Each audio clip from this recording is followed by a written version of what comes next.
Cinema ತುಂಬಾನೇ ಚೆನ್ನಾಗಿದೆ. ದಯವಿಟ್ಟು ಎಲ್ಲರೂ ಸಿನಿಮಾ ನೋಡಿ.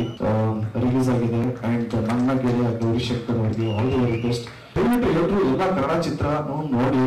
ಕೆರೆಬೇಟೆ ಸಿನಿಮಾ ರಿಲೀಸ್ ಆಗಿದೆ, ನಿಮ್ಗೆಲ್ರಿಗೂ ಗೊತ್ತು. ಆ್ಯಂಡ್ ತುಂಬ ಅದ್ಭುತವಾದ ರಿಪೋರ್ಟ್ಸ್ ಬರ್ತಾ ಇದೆ. ಸಿನಿಮಾ ತುಂಬ ಚೆನ್ನಾಗಿ ಕಟ್ಟಿದ್ದಾರೆ, ತುಂಬ ಒಳ್ಳೆ ಸಿನಿಮಾ. ಮಲೆನಾಡಿಗೆ ಟ್ರಿಪ್ ಹೋದಂಗೆ ಇರುತ್ತೆ ಸಿನಿಮಾ ನೋಡ್ತಾ ಇದ್ರೆ. ಹಲವಾರು ಕಾರಣಗಳಿಂದ ಪ್ರತಿಯೊಬ್ಬ ಚಿತ್ರ ಪ್ರೇಕ್ಷಕರು ಆ ಸಿನಿಮಾನ ನೋಡಬೇಕು. Best music, best cinematography, best performance, best story, best direction. ನನಗೆ ಸಿನಿಮಾ ಎಷ್ಟು ಇಷ್ಟ ಆಯಿತು ಅಂದರೆ ಆ ಎಕ್ಸೈಟ್ಮೆಂಟ್ ಅಲ್ಲಿ ನೆರೆದಿದ್ದಂಥ ಎಲ್ಲ ಮೀಡಿಯಾದವ್ರ ಮುಂದೆನೆ ದುನಿಯಾ ಆದಮೇಲೆ ನಾನು ನೋಡಿದಂಥ ಒಂದು ರಾ ಮತ್ತು intense love story Kerebete cinema ಅಂತ ಹೇಳ್ಬಿಟ್ಟೆ. ಸಮಯ ಮಾಡಿಕೊಂಡು ನೀವೇನು ಬ್ಲೈಂಡ್ ಆಗಿ ಆ ಸಿನಿಮಾಗೆ ಹೋಗ್ಬಿಡಿ, ಸಿನಿಮಾದ ರಿವ್ಯೂಗಳನ್ನು ಚೆಕ್ ಮಾಡಿ, ಯಾರಾದರೂ ಸಿನಿಮಾ ನೋಡಿರೋರನ್ನ ಕೇಳಿ ತಿಳ್ಕೊಳ್ಳಿ. ಈ ರೀತಿ ಮೂಡ್ ಬಂದಿರುವಂಥ ಚಿತ್ರನ ಕನ್ನಡಿಗರು ಕೈ ಬಿಡಬೇಡಿ. Please please please watch Kerebete. Extraordinary ಮಾಡಿದ್ದಾರೆ.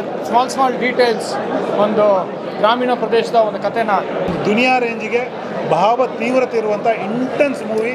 ಹೊಸ ಹುಡುಗರನ್ನ ಉಳಿಸಿ ಬೆಳೆಸಿ ಅಂತ ಕೇಳ್ಕೊಳ್ತೀನಿ. ತುಂಬ ಒಳ್ಳೆ ರಿಪೋರ್ಟ್ಸ್ ಬರ್ತಾ ಇದೆ. ಎಲ್ಲರೂ ಥಿಯೇಟ್ರಿಗೆ ಹೋಗಿ ಸಿನಿಮಾನ ನೋಡಿ. ಹೊಸ ತಂಡ, ಒಳ್ಳೆ ಸಿನಿಮಾಗಳು ಖಂಡಿತ ಸೋಲ್ಬಾರ್ದು. ಈ ಸಿನಿಮಾದ ರಿಪೋರ್ಟ್ ಎಲ್ರಿಗೂ ತಲುಪೋದಕ್ಕೆ ನೀವು ಕೂಡ ಈ ಚಿತ್ರತಂಡಕ್ಕೆ ಸಹಾಯ ಮಾಡಿ. ನಾನು ಕೂಡ ನೋಡ್ತೀನಿ. ನೀವು ಥಿಯೇಟ್ರಿಗೆ ಹೋಗಿ ಸಿನಿಮಾ ನೋಡಿ. ಕೆರೆಬೇಟೆ